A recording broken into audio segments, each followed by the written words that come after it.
2016 primary season is over, with historic conventions to follow this summer. Colorado, Florida, Texas, Ohio. Watch C-SPAN as the delegates consider the nomination of the first woman ever to head a major political party and the first non-politician in several decades. Watch live on C-SPAN. Listen on the C-SPAN radio app or get video on demand at cspan.org. You have a front row seat to every minute of both conventions on C-SPAN, all beginning on Monday, July 18th.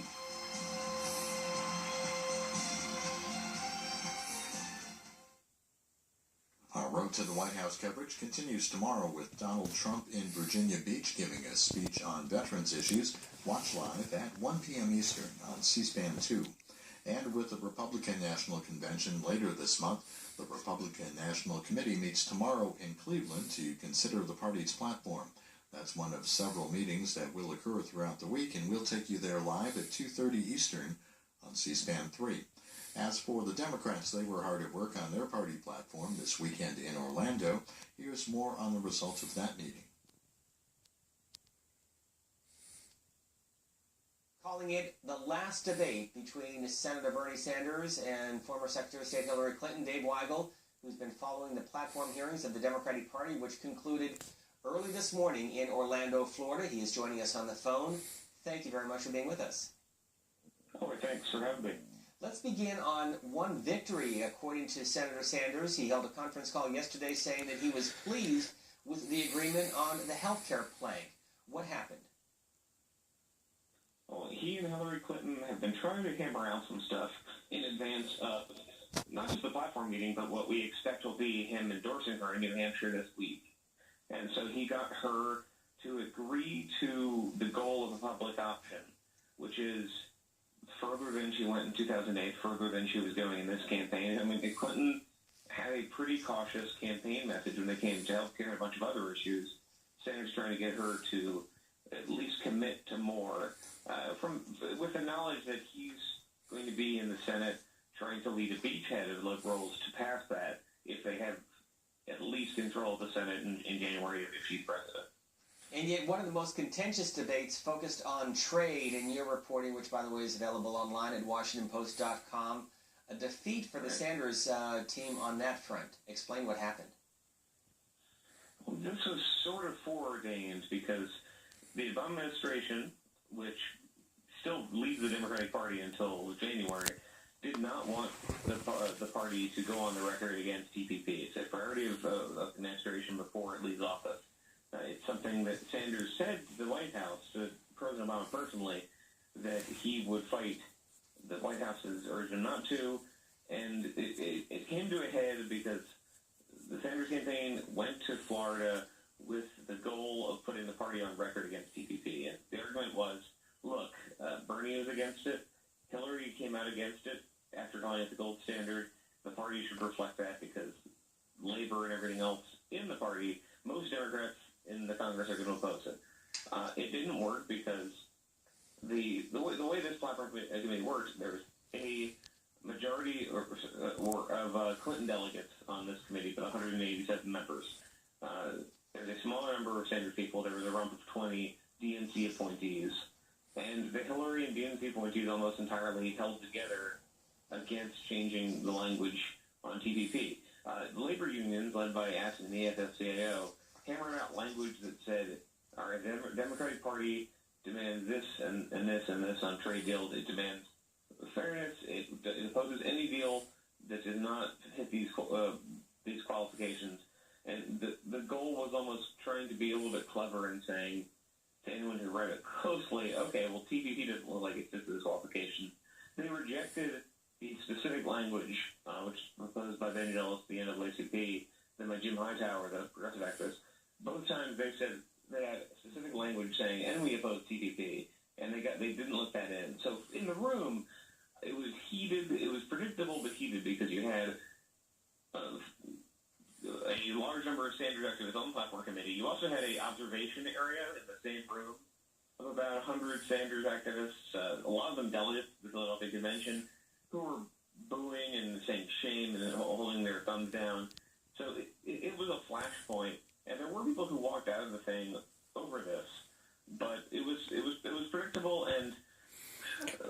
think the fight is really going to be when Democrats confront either an incoming Clinton administration or a lame duck administration and try to stop TPP. They said already, this platform fight said, look, there's not the actual support there for it. Maybe we're not going to embarrass the Obama administration, but here's how much we oppose it. David Weigel, let me ask you about the session itself that you indicated. It was supposed to conclude at about 6 or 7 p.m. It did not wrap up until shortly before 1 in the morning today. Does the platform matter? Do presidents use party platforms? Typically, it does not matter. The goal of Sanders' campaign and his delegates was to make it matter. And in a lot of countries, this sort of document does. We were in Canada or the UK or Australia. The next government would pay attention to what's in the party platform. But it was contentious because the Clinton campaign decided to go along with this and treat it like a real document that would determine at least the goals of governing. One reason it took so long, both days started late, as your programmers probably noticed, in part because Clinton people were meeting with the Sanders campaign, trying to get amendments that reflected what both of them wanted before they started debating. So they took it seriously. The Obama administration was, I guess, the one party not really represented here, just had DNC members fighting for its interests. But Democrats decided to treat this like it matters. And look, one argument that Sanders people made, which I think is accurate, is that their positions were more popular than the generic let's not change anything positions. Opposing the TPP, as they pointed out, was very popular. Coming out for free college tuition was popular. A lot of the ideas Sanders had, keep in mind, he exited the primaries as the most popular person running for president this year by a lot, with 55, 60% favorable numbers.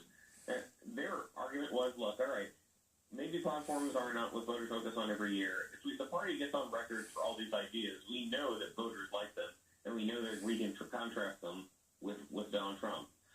The thought thing I had about TPP, one argument that was made by the Sanders folks was Donald Trump is, for the first time, a Republican nominee who's anti-free trade. There's a likelihood Republicans run on that message for the first time in a generation or ever.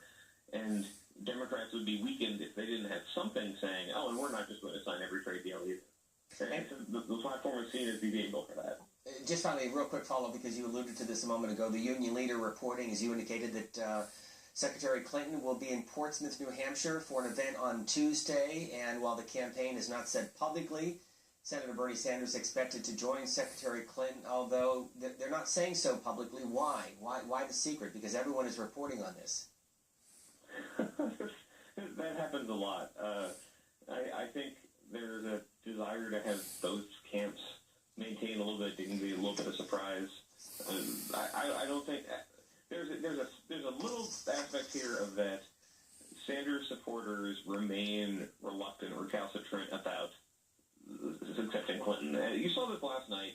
Again, very late. There's an attempt by Randy Weingarten of AFT and some other Clinton supporters to add language to the platform, thanking Sanders for a campaign well run, but then mentioning that Hillary Clinton was the nominee. And there was a huge outcry from Sanders supporters that this was unfair. Sanders has built up a sense with his supporters, and very loud online, pretty loud among his delegates, that he has earned a vote on the convention floor, and he's earned the right for superdelegates to think about whether they should nominate him and not her. He's not said that as much, but it's almost like trying to stop a freight train when it's going 200 miles per hour. They have to slow down very carefully. And I'm not being cynical here. I think both campaigns are trying to be a bit ginger in how they approach this endorsement. There's a sense that they want to blunt Republican messaging going into their convention, which is, of course, not next week or the week after.